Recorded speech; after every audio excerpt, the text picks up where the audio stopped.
അപ്പോൾ സവാദിനെ സംബന്ധിച്ചിടത്തോളം ഞാൻ പറഞ്ഞ പോലെ ഹാബിച്വൽ മൊളസ്റ്ററാണ്, ആ രീതിയിലേ പരിഗണിക്കാൻ അയാളെ സാധിക്കുകയുള്ളൂ. അന്ന് ഈ യുവതി ഈ നന്ദിത ശങ്കര വരുന്ന സമയത്ത് അവർ തൃശ്ശൂരിൽ നിന്നൊരു ഷോർട്ട് ഫിലിമിൻ്റെ ഷൂട്ടിന് വേണ്ടിയിട്ടാണ് എറണാകുളത്തേക്ക് വരുന്നത്. അതിനിടെയാണ് ഈ സംഭവം ഉണ്ടാകുന്നത്. ആദ്യം ഈ നന്ദിതയുടെ അടുത്തൊരു ആൾ ഇരിപ്പുണ്ടായിരുന്നു, ഒരു യുവതി ഇരിപ്പുണ്ടായിരുന്നു.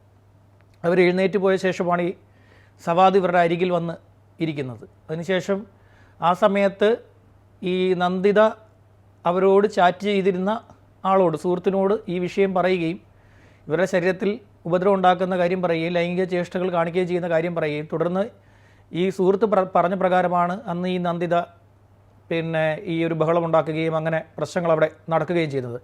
അന്ന് ഈ നന്ദിതയ്ക്ക് സപ്പോർട്ടുമായി വന്നത് അവിടുത്തെ KSRTC ബസ്സിലെ കണ്ടക്ടറാണ്.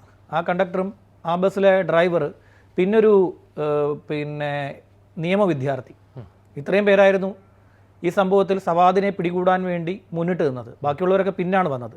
പലരും അതിനോട് കണ്ണടച്ചു, ആ ഒരു സംഭവത്തോട് കണ്ണടച്ചു.